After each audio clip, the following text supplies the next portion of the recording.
নমস্কাৰ সকলোকে, মোৰ অন্য এটি ভিডিঅ'লৈ আপোনালোক সকলোকে স্বাগতম জনাইছোঁ। আজি মই বনাবলৈ লৈছোঁ কোমলীয়া চজিনা, আলু আৰু কণ বিলাহীৰ তৰকাৰী।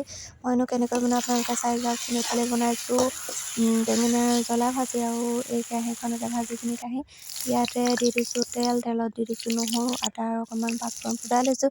কেৰাহীখন আপোনালোকে লেতেৰা বুলি নাভাবিব, ভাজি কঢ়াৰ কাৰণে এনেকুৱা হৈছে দেখিবলৈ। আৰু ইয়াত দি দিছোঁ মিহি মিহিকৈ কাটি লোৱা আলু আৰু চজিনাখিনি তেলত দি ভালদৰে মিক্স কৰি লৈছোঁ। তাৰপিছত ইয়াত দি দিছোঁ মচুৰ দালিখিনি, যিহেতু মই তৰকাৰী বনাম, দাইল বনোৱা নাই আজি ঘৰত।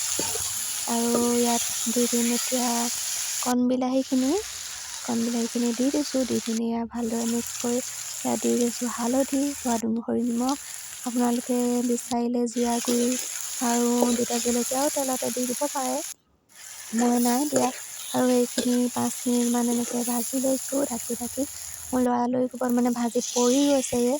আৰু ইয়াত দি দিছোঁ গৰম পানী, আৰু এইখিনি উতল আহিবলৈ দিছোঁ। উতল আহি পিনি যেতিয়া চব্জিখিনি ভালদৰে সিজি যাব, আলুখিনি ভাঙি যাব, তেতিয়া আমি নমাই দিম। এয়া মই কাঢ়িছোঁ, ভাত বাঢ়িবলৈ লৈছিলোঁ যিহেতু বাতিতে কাঢ়ি দিছোঁ।